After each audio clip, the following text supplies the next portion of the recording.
We were lucky enough to be part of this huge worldwide success. Good times. I'm Laura Carmichael. I'm Alan Leach. And I'm Michelle Dockery. And today we are reviewing some of Maggie Smith's very best lines.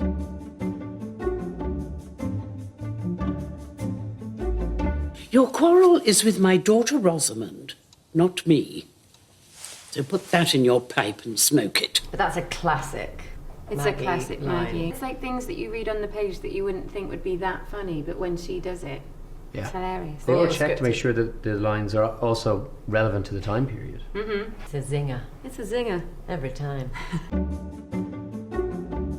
Edith, dear, you're a woman with a brain and reasonable ability. Stop whining and find something to do. It's the way that she pauses as well when she has brain and reasonable, like without pausing, like she's trying to find a compliment in there somewhere. How did you not crack up every time? I mean, I did, I think. It's one when we're trying out the telephone where you can see me laughing, but they thought that Edith might find it funny, so it was okay. But yeah, it was really me corpsing.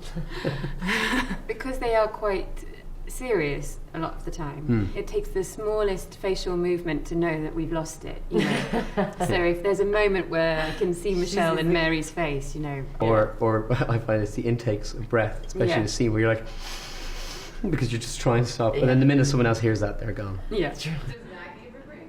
Yes. Oh, she does actually. She does, yes. She's normally the one who makes us break. Yeah. Always. Yeah. I could ask Edith, she might be free. Oh, I hope so. I'm a feeble substitute for the entire Crawley family. Yes, but you're better than nothing. How warming you make that sound. Oh, they're brilliant. I mean, obviously they're peers. They've worked together, I think, a couple of times, haven't they? Both Dame. I mean, it's a joy to watch those two battle as well. It started like that, and then suddenly Isabel Crawley started almost coming in to challenge her on purpose. But you can see how they are fond of each other as well. They've become strange besties in the world of Downton. I think she gives as good as she gets. Yeah, she does. Totally. That's very kind, ladies. But you see, I don't approve of these costumes. I see them as the uniform of oppression, and I should be uncomfortable wearing them. Are you quite finished? I have. Good. I mean, that was one of my first scenes with her, where I had dialogue with her, and I was genuinely terrified coming into that room. She did this really cheeky thing to me on one of our first days, so really early on in filming. And the scene was about to start, but the director said, could you just do a bit of ad-libbing at the top so it looks like we're joining you mid-conversation? And they went, action, and she said, pardon? So I had to be there with a line, and it was so naughty and really made us laugh. You remember what you came Now up with? I think I just Left, froze, and then thankfully a footman entered with a tray or something, you know. Certainly not. Oh, do you think I might have a drink? Oh, I'm so sorry. I thought you were a waiter. Brilliant. I love that one. That's so good. The whole thing in that scene was that he didn't have his tails on, wasn't he? Yeah, He was just in a it's the tux first jacket. time. So funny. And the fact that she does it to her son. Yeah. They weren't wearing tails, and she thought it was very wild. Uncouth. Yeah. Yeah. I won't sleep a wink. Tonight or tomorrow? Simple vulgarity is no substitute for wit. Well, you started it. Oh, Sybil. Oh, it's so weird seeing Little that. Sybil. Isn't That's it amazing a great line. how young we all look? I know. Yeah. It's worrying. And the hair. It goes through many different phases. Another great Maggie line. Yeah. the great. I think there've been some moments where we give it back a little, I don't know. Yeah. But Sybil was the rebel, you know, so I think that was very much her character, that she would, you know, I she think would always give it back. We all laugh quite openly with and at Granny. You know, there's sort of moments, even in the film, when we say, you just need to take off your hat to stay for dinner. And she says, you talk as if that were easy. And, you know, it's that we all have a good laugh. Yeah. You know, we all know what she's like, as you do with your own grandparents. You're like, oh, here she goes.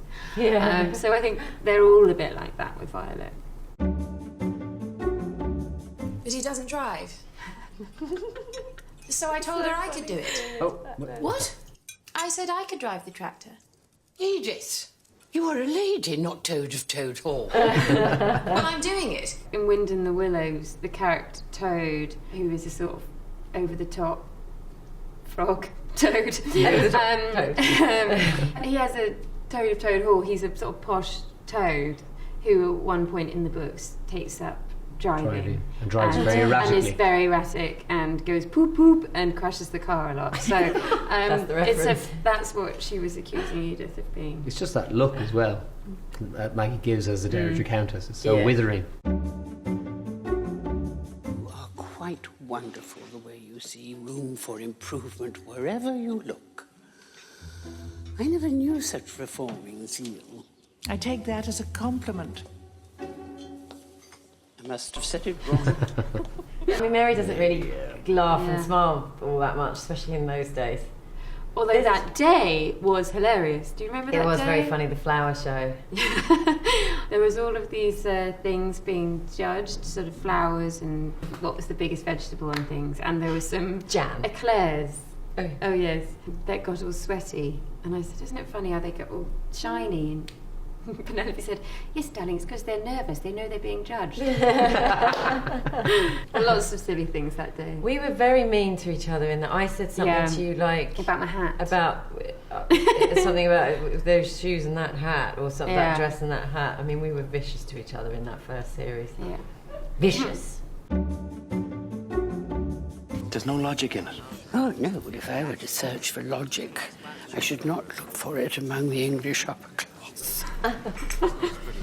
But back then, I think we did a lot more of the kind of crossing the room and having conversations with more people. Yeah. And I mean, I hadn't really been upstairs that long, so I was still kind of getting my bearings. And in any of these scenes, I was still obviously just delighted to be still in the show with these guys.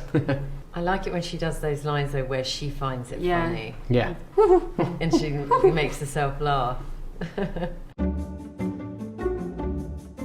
And another thing, I mean, Edith isn't getting any younger. I mean, perhaps she isn't cut out for domestic life. Oh, it's funny. Your hair looked great in that one. I think that's Marcel Julio, Wave expert. our hairdresser from Argentina, who spoke hardly any English, but he did all fantastic.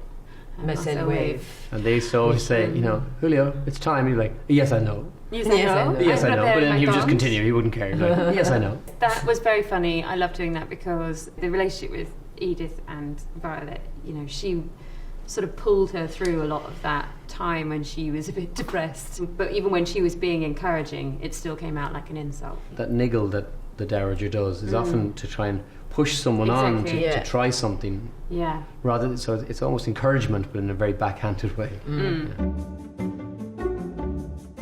Granny, what do you think? Oh, it is you.